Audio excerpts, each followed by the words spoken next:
जब मैं मेराज में गया, मेरे साथ जिब्रील अमी अलैहिस्सलातु वस्सलाम थे। कौन है जिब्रील अलैहिस्सलाम? फरिश्तों के सरदार। फरमाया जिब्रील, इस्लाह माशरा कॉन्फ्रेंस है इसलिए बात आ गई, मैं बताता हूं। जिब्रील अलैहिस्सलाम साथ में थे। हम लोग एक मकाम से पहुंचे, आका इरशाद फरमाते हैं मैंने देखा एक शख्स है, शख्स समझ रहे हो, एक इंसान है। फरमाते हैं आका एक शख्स है, वो खामोशी से एक दरख्त के नीचे खड़ा हुआ है। एक भारी भरकम जसामत वाला, कदो कामत वाला एक शख्स है और उसके हाथ में बड़ा भारी पत्थर है, बड़ा भारी पत्थर है। वो हाथ में उठाता है और बेदर्दी के साथ उस इंसान के सर पे मारता है। सर का भेजा टुकड़े टुकड़े होकर बिखर जाता।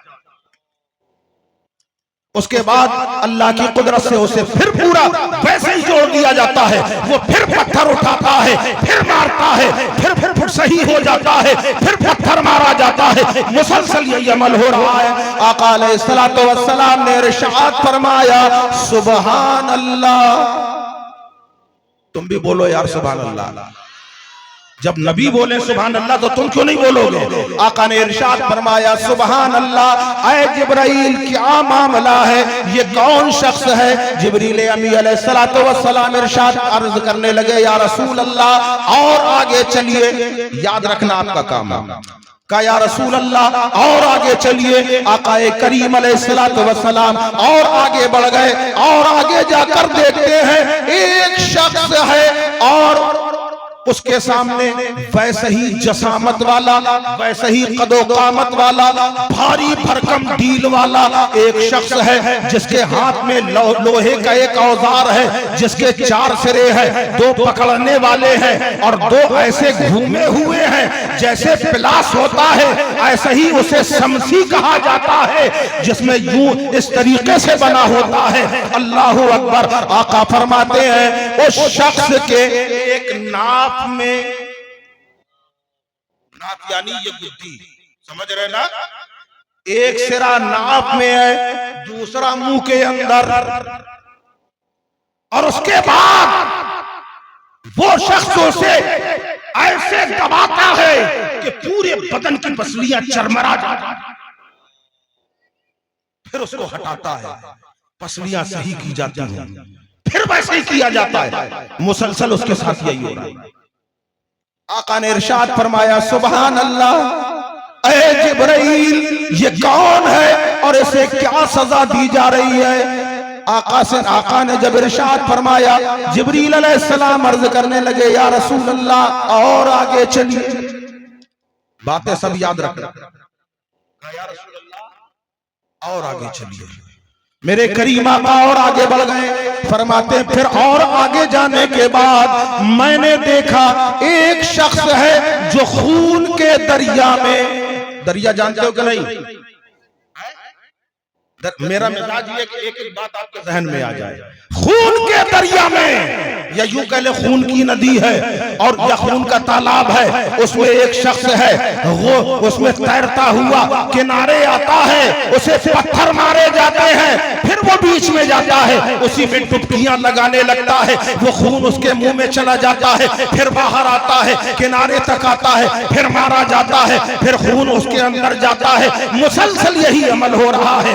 आका ने फरमाया सुभान अल्लाह। ए जिब्राइल इसका क्या मामला है? अर्ज किया या रसूल अल्लाह और आगे चलिए। आका फरमाते हैं मैं और आगे गया, देखा एक आग का तंदूर है जिसमें बरहना मर्द और बरहना औरतें जल रही हैं, चिल्ला रही हैं, चीख रही हैं। आका ने फरमाया सुभान अल्लाह। ऐ जिब्राइल क्या मामला है? हजरत जिब्राइल अर्ज करने लगे या रसूल अल्लाह और आगे चलिए। आका और आगे बढ़ जाते हैं और आगे जाके देखा एक एक जगह कुछ ऐसे लोग हैं जिनके आधे चेहरे काले हैं और आधे से सफेद हैं। उनको देखकर आका ने फरमाया, ऐ जिब्राइल ये कौन लोग हैं? कहा या रसूल अल्लाह और आगे चलिए और आगे बढ़े। इसको इमाम ग़ज़ाली रहमतुल्लाह अलैह मकाशिफतुल कुलूब के अंदर इस हदीस पाक को तहरीर फरमाते हैं और आगे बढ़ते हैं। देखा एक बड़ा आलीशान शहर है, ऐसा शहर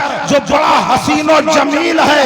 उस शहर को देखा, उसमें एक ऊपर की तरफ सबसे ऊपर एक महल है। तो उस वक्त उस महल को देखकर अल्लाह के हबीब अलैहिस्सलाम ने फरमाया, सुभान अल्लाह, ऐ जिब्राइल ये कौन सी जगह है, ये कौन सी जगह है और ये महल इतना आलीशान, इतनी बुलंदी पर किसका है? अर्ज करने लगे, आका वो सामने देखिए। जब सामने देखा एक नूरानी सूरत वाले बुजुर्ग बैठे हुए हैं, चेहरा बड़ा भरा हुआ है, बड़ा नूर टपक रहा है, चारों तरफ छोटे छोटे बच्चे नजर आ रहे हैं। उन बच्चों को देखा, आका ने फरमाया, सुभान अल्लाह, ऐ जिब्राइल ये कौन है, ये बच्चे कौन है? अर्ज करने लगे, या रसूल अल्लाह ये आपके जद्दे आला हजरत इब्राहीम खलीलुल्लाह अलैहिस्सलातो वस्सलाम है और इनके गिर्द जो बच्चे हैं ये वो बच्चे हैं जो बचपने के आलम में अपने माँ बाप से रुखसत हो गए हैं और कल क़यामत में अल्लाह की बारगाह में अपने वालिदैन की बख्शिश का वसीला बनेंगे।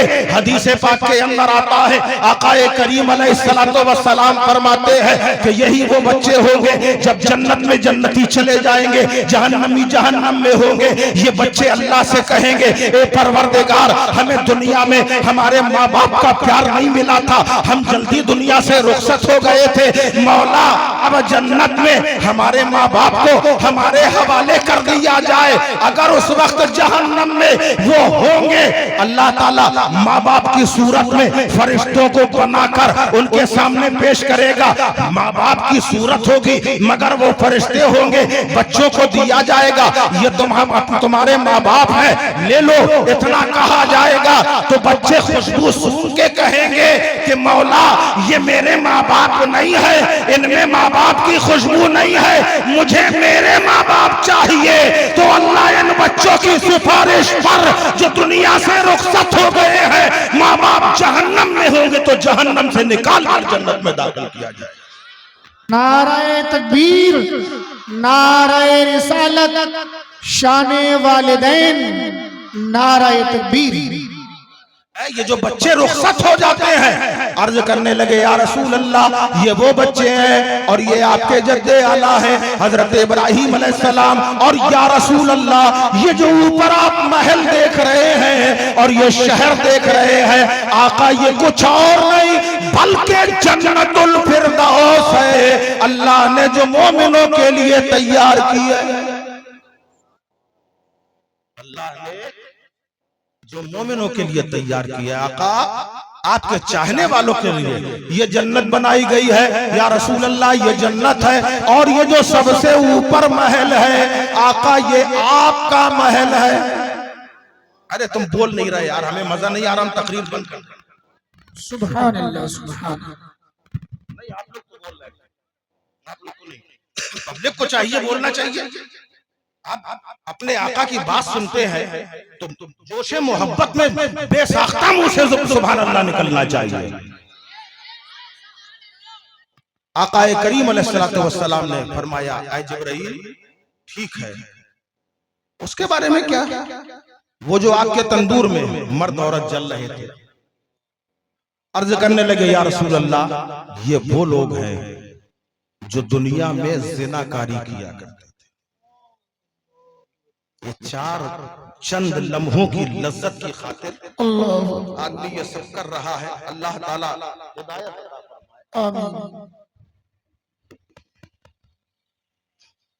ये बरहना जलाए जा रहे हैं। कहा या रसूल अल्लाह आपने जो एक और मंजर देखा था, कुछ के चेहरे काले थे, आधे सफेद थे। या रसूल अल्लाह ये वो लोग हैं जो गुनाह भी करते थे और गुनाह करने के बाद नेकी भी कर लेते थे, तो इनके आधे चेहरे काले हैं और आधे सफेद हैं, आधे सफेद है। कहा या रसूल अल्लाह और आगे? जो खून के दरिया में एक बंदा हिचकोले खा रहा था। या रसूल अल्लाह ये सूदखोर है, ब्याज खाने वाला है। मेरे भाई मैं डांट के नहीं, बहुत प्यार से कह रहा हूं, अगर खुदा न खास्ता ये गंदी लत है, इसे छोड़ दो। ये 4 दिन की जिंदगी है, ऐसे निकल जाएगी, पता भी नहीं चलेगा। लेकिन वो जिंदगी बहुत बड़ी है, कयामत का एक दिन दुनिया के 50,000 साल के बराबर है। आज आप कितना जिंदा रहोगे? 50 साल, 60 साल, 70, इससे ज्यादा तो नहीं है ना, 100 भी नहीं है। और एक दिन कयामत का 1000 साल के बराबर होगा। 50,000 साल, मैंने 1000 गलत कहा, 50,000 साल के बराबर होगा एक दिन। अगर एक दिन के लिए जहन्नम में डाल दिया गया तो सोचो क्या होगा। वो जहन्नम की आग जिससे दुनिया की आग दिन में 70 मरतबा पनाह मांगती कि अल्लाह हमें जहन्नम की आग से बचा। हजरत हातिम असम रहमतुल्लाह अलैह का एक वाकया याद आ गया। मैं पता नहीं कहां से कहां निकला जा रहा हूं, मुझे खुद नहीं। हजरत हातिम असम रहमतुल्लाह अलैह बड़े जलीलुल कद्र अल्लाह के वली गुजरे। एक मर्तबा बादशाह ने उनकी दावत की। बादशाह ने कहा हुजूर आपकी दावत है हमारे घर में। आपने फरमाया मैं नहीं आऊंगा, बड़े लोगों के घर में मैं नहीं जाता। बादशाह भी बहुत समझदार था, उसने होशियारी से काम लिया। कहे हुजूर ठीक है, मेरा काम दावत देना था, आप ना आए वो आपकी बात है, लेकिन हमने जहां तक पढ़ा और सुना है तो दावत कबूल करना रसूल पाक सल्लल्लाहु अलैहि वसल्लम की सुन्नत है। अब जब वली के सामने सुन्नत रसूल की बात आ जाएगी तब क्या किया जाएगा? फौरन दिमाग गया कि हाँ बात तो सही। कहा ठीक है मैं आऊंगा, लेकिन मेरी कुछ शर्तें। पूछा क्या शर्त? क्या पहली शर्त ये है जहां चाहूंगा वहां बैठूंगा, टोकना मत। बादशाह ने सोचा कहां बैठेंगे? कालीन में नहीं बैठेंगे तो फर्श में तो बैठवाई करेंगे, चटाई में तो बैठेंगे। कहा ठीक है हुजूर मंजूर है। का दूसरी शर्त जो चाहूंगा तुम्हारे घर में वो खाऊंगा, घर से नहीं कहा, ये नहीं कहा तुम्हारे घर से, जो खाऊंगा जो चाहूंगा वो खाऊंगा, रोक टोक ना करना, जबरदस्ती नहीं करना। उसने कहा ठीक है नहीं करेंगे। उसने सोचा भाई कोरमा नहीं खाएंगे, बिरयानी नहीं खाएंगे, कोफ्ता कबाब नहीं खाएंगे, दाल रोटी तो खाएंगे। कहा ठीक है हुजूर मंजूर है। का तीसरी शर्त जो मैं कहूंगा वो सब करेंगे, जो मैं कहूंगा सब वो करेंगे। बादशाह ने सोचा ये अल्लाह वाले ज्यादा इतना ही तो कहेंगे, नमाज पढ़ना, रोजा रखना, आज करना, ज़कात देना, कह देंगे ठीक है। आज यही तो आप भी करते हो मेरे भाई, यही तो आप भी करते हो। वक्ती तौर पर सब हाँ हाँ ये करेंगे वो करेंगे, और उसके बाद दिल में ख्याल भी आता है, दिल में ये ख्याल आता है कि हाँ यार बात तो सही है, नमाज पढ़ना चाहिए, हमको अच्छे अमाल करना चाहिए। फिर फौरन शैतान जहन में बात डालता है आज से नहीं कल से करेगा। शैतान का बहुत बड़ा हरबा है, जब दिल में ख्याल आए तो कल पे नहीं अभी से करेंगे। आप आदी बन, वहीं से आदत बन जाएगी आपकी, कल पे मत टालो। अल्लाह ताला इंसान को 3 मौके देता है, जब उसके खुद को वो रास्ते पे लगा दे। आप गौर करना, जो हमारे ज़ईफ लोग हैं या जवान हैं, आप गौर करना कभी ऐसा हुआ है कि नहीं? 3 मौके देता है। पता चला आराम से जिंदगी गुजर रही, 10 साल हो गए, 20 साल हो गए, 25 साल हो गए, 30 साल का अरसा गुजरा, आप बिस्तर पे लेटे हैं, दिल में ख्याल आया यार 30 साल गुजर गए, अब कितने बच्चे? 20-25 ही तो बच्चे हो गए, 30, हमें अच्छा रास्ता इख्तियार कर लेना चाहिए। ख्याल ये अल्लाह की तरफ से होता है, अगर पलट गए तो पलट गए, जहन से निकाल दिया तो दोबारा फिर मौका आएगा। 3 मौके अल्लाह देता है, अगर 3 मौके में भी नहीं आप पलटे तो फिर तुमको तुम्हारे हाल पे छोड़ दिया जाएगा। जो तुम्हारे दिल में आए करो। इस